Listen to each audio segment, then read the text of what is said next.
Chapter 8. No matter how great I am, without you, I become helpless.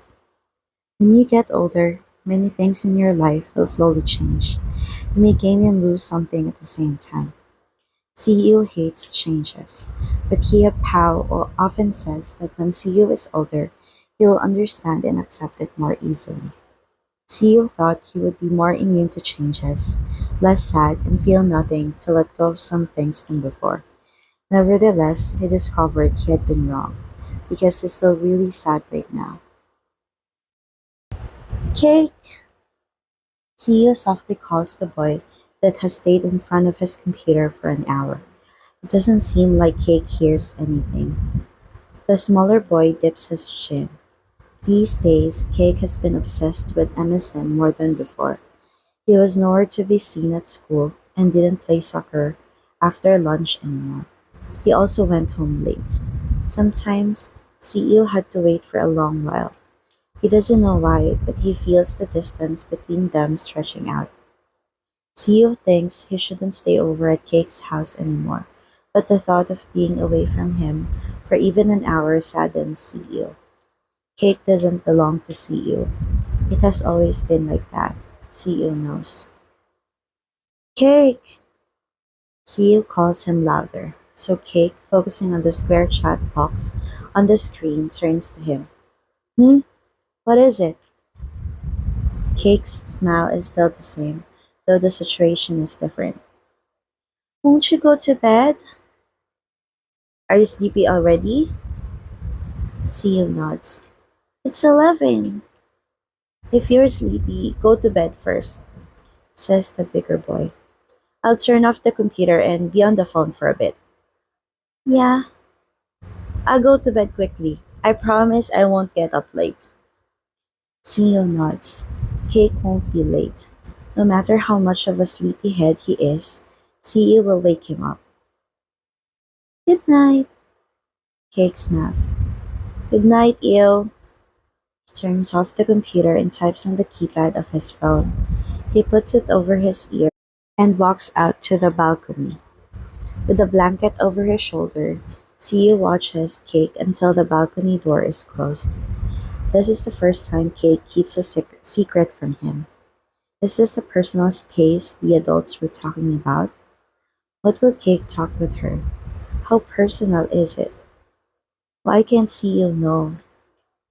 CEO has just learned Cake talks on the phone this long. He usually fell asleep before Cake was back. Tonight, he can't sleep.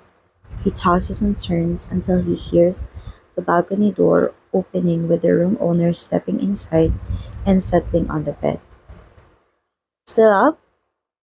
Cake asks in surprise, seeing the other boy move. Yeah, I can't sleep. What's wrong? It's late. You're also still up. I got carried away. The bigger boy laughs. Why can't you sleep? I don't know. Smiling, Cake moves closer and strokes his friend's head. Come here, I'll pat you. Theo presses his lips together and scooches toward Cake, resting his head on the other pillow. Cake, hmm? I miss you. Cake raises his eyebrows at that, trying to read Theo's expression in the dark. What do you mean? I miss you. We're together every day. Cake laughs softly, still stroking Theo's hair. Why? Theo goes quiet, moving even closer. He doesn't know why he misses Cake, and he doesn't know why he feels to be farther away from him, even if they're together every day. Go to sleep. It's way past your bedtime. Yeah. Good night, Eo. Theo nods, clenching his fist around Cake's shirt over his chest like a kid. Good night, Cake. The room is silent after they say good night. 5 minutes later, however, the smaller boy starts again. Cake!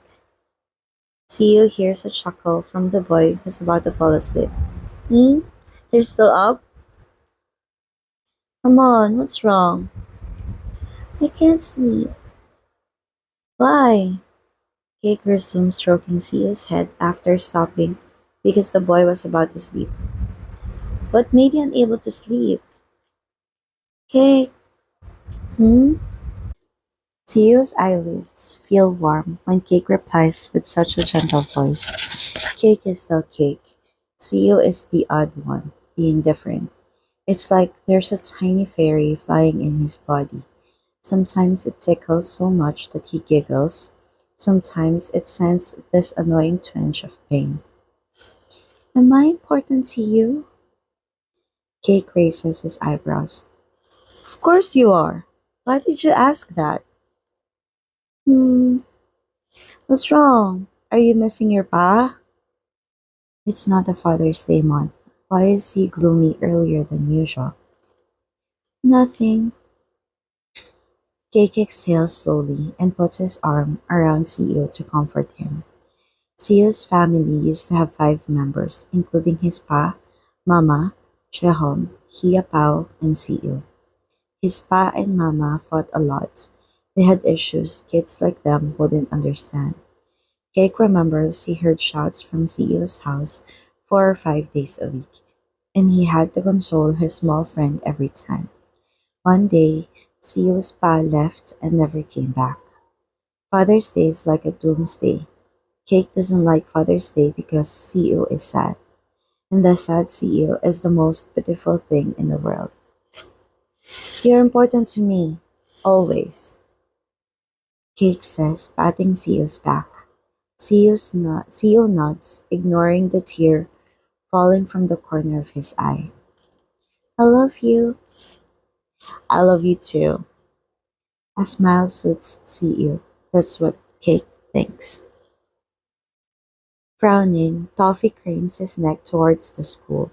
He's been at the second bus stop with CEO for about an hour, but the boy CEO is waiting for still hasn't come.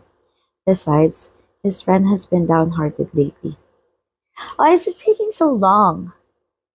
The chubby boy wonders, glancing at CEO's expression. He went to see Rin. Toffee goes quiet. This is the real reason. Are you hungry? No. That's why CEO looks like he can't smile. You didn't eat much at lunch. I don't have an appetite. Toffee lets out a sigh. He looks so unlively. Are you bored of waiting for him every day like this? Ever since Kate got himself a girlfriend. Why don't you stop waiting for him from now on? Your place is not far away from Kung's, right? How about going home with Kung? It's okay. I can wait. He already doesn't spend that much time with Cake anymore. If they don't go home together, they barely get to talk. I want to wait. I won't be able to wait with you soon. Toffee knits his brow, worried. I have to join the rehearsal in the evening with the club. It's okay. I can wait alone. Cake doesn't take that long. An hour isn't that long. I can just enjoy the view for a bit and Cake will show up. Seo smiles. He doesn't want his friend to be worried. How can he blame Cake when he's the one insisting on waiting? He also doesn't want to burden Cake. If I'm bored, I'll take the bus home first. Seo says, though he doesn't mean it. Can you? Yes. But you never take the bus alone. You'll be squeezed. Seo licks his lips, the tip of his tongue feeling the dryness. He always relied on Cake, believing he would be by his side no matter how long. When he saw Cake, he was welcomed with a warm smile. Cake was Seo's comfort. He felt safe when he was with him. No matter what happened, he wasn't afraid as long as he had Cake. But Seo forgot that one day he might lose Cake, and he isn't sure how he will become. I won't. I'm good at taking a bus. Toffee sighs. Seo has been safe until now because Cake blocks everyone else. Do you want to join my club? I'll tell my senior. No way, I can't do it. Seo laughs. I'm comfortable this way. How about we read some books while waiting for Cake tomorrow? Okay, we'll go to the library instead. Toffee nods, slightly relieved to see his friend not overthinking it.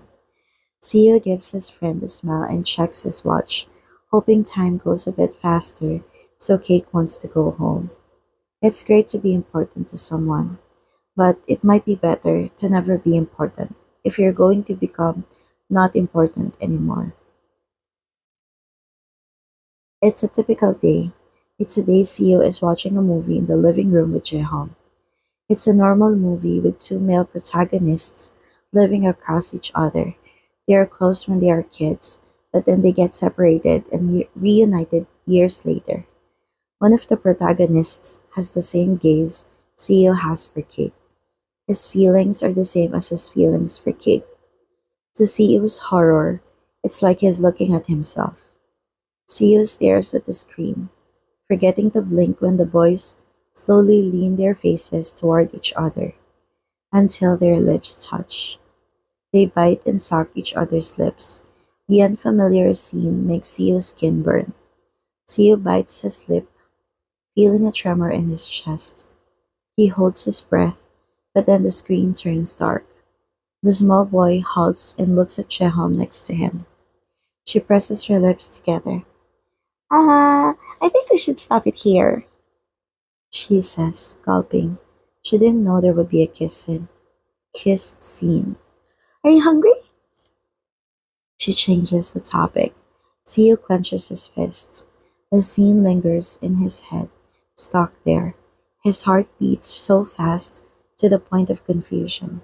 Something screams in his head. I'm not hungry. I want to take a shower first. Go ahead. I'll help Mama prepare dinner, Anham says. She's worried. Shouldn't she talk about the scene earlier and explain it to her brother? She can't think. Her brain has suddenly stopped working. If Mama knows she has played this kind of movie for her brother, she'll be scolded. Yeah, CEO mumbles. He gets up and scurries up the stairs with his sister's worried gaze trailing behind. CEO closes the door and locks it. He walks to the bed, sits down, and covers his mouth with his hands, panting in confusion. The image of those two boys kissing replays in his bed. The difference is Cake's face overlaps one boy. CEO winces, the tears in his eyes trickling down his cheeks. He doesn't care to wipe them. Instead, he shuts his mouth to stifle a sob. What did he see? What was that feeling? Why did it make him cry so hard? Sio doesn't want to have dinner in the evening, but Sheham will be truly worried if he doesn't eat. Sio waits until the redness in his eyes fades as much as possible, puts on a smile, and goes downstairs to have dinner. Sio locks himself up in his room until late, not going to Cake's place tonight. When he's sure everyone has gone to bed, he tiptoes to the living room, turns on the computer, and types down the movie title he remembers well. He plays the part where it left off. Though he knows he shouldn't watch it, he can't stop himself. Sio is curious about what happens and how it ends, but when he has learned it, it makes him want to cry even more. End of chapter 8.